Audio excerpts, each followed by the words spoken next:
and not take a whole trip down memory lane, but I think it would be useful for our audience, our listeners, and our viewers if you could just distinguish that moment where the reporter says to you after you fell, you lost. And what was the phrase you used? I didn't lose the gold. I won the silver. Can you walk us through that moment? Because it's such a poignant anecdote. Yeah. So for those who don't have context, I was in my first Olympic Games. I was the kind of medal contender. I was the cover of Sports Illustrated. I was the favorite to win this race. The previous year, he was also, I'm sorry, in the Olympic Village, there was an athlete poll, informal poll. You won best hair as well, I think. So you had that momentum going into the heat, right? Yeah. Yeah. I had ridiculous facial hair, this like really, big goatee, like my hair was long and wavy. Hey, you were having fun. I was prime.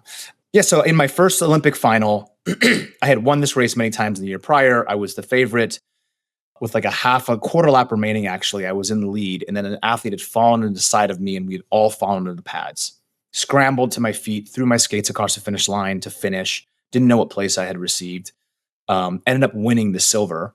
Was discombobulated, didn't understand what was going on. It was disarray. My first and natural reaction was anger, resentment, rage, unfair. I wanted to point the finger, which is normal and natural. It's a human natural reaction, right? You train a lifetime for this moment and you feel like someone else had stolen it from you. And while that was not entirely true, that's the feelings that you have. And those feelings are real. And so while I had a little bit of time to process this information, I went to the coach, to the heat box. And then I went to the locker room, and I remember someone coming in and telling me like, oh, this race was amazing. Like, how did you get back up? So immediately that was the first signal. It's like, oh, the perception of what just happened is different from a different point of view. Someone else wasn't focused on me losing the gold. They were so enamored by the fact that I was able to scramble to my feet instinctually and finish the race. Then I saw my father next, and he was like, that was amazing. You did so well. You should be so proud of yourself. So there's this cascading effect of confirmation that I did well. And as I was walking out to the medal ceremony, like 10 minutes later, and one of these reporters had kind of shoved the microphone in my face and said, like, how does it feel to have lost the gold?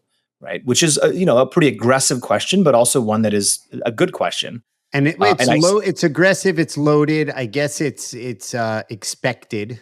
Yeah.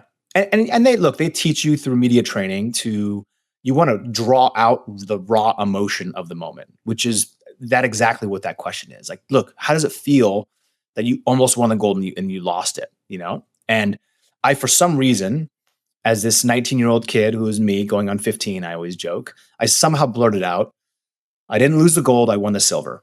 And that was a moment in time, I think, for America, where America had been somewhat brought to a knee from the attacks, 6 months prior in September 2001, September 11th. And it was the first time where we had this unilateral support around America. People wanted to have this deep love of patriotism, of unification of the country.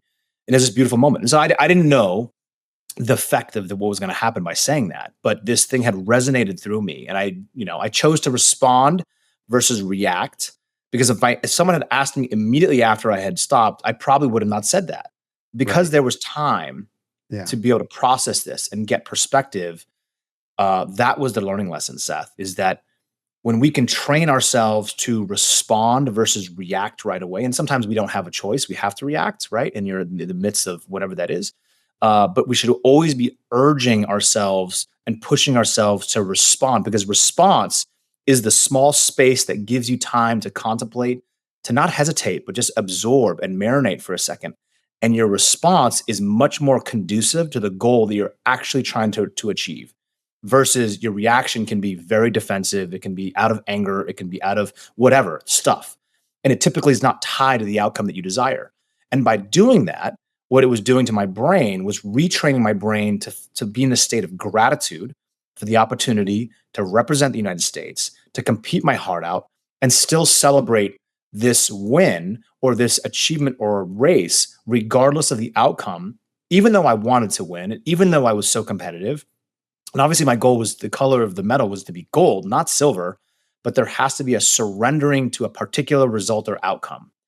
Only upon that surrender to this result, because in 50 years, there's no asterisk next to my name that says Apolo Ohno should have won this race, but he was taken Right. down by another athlete. Therefore, he was so none of that. It's just names and dates and times. And so, in accordance with that, is this kind of classical masterclass of Stoicism: control what you can, disregard what you cannot. And to me today, many years later, right? I mean, 20 plus years later, this is like the metaphor for my life: is prepare relentlessly for whatever it is that I'm trying to accomplish, give all of myself to that thing, and then use that muscle memory and trust in the process. And if the result is not what I got, that's okay. Let's recalibrate, reconfigure, and then re-engage after we understand what had happened.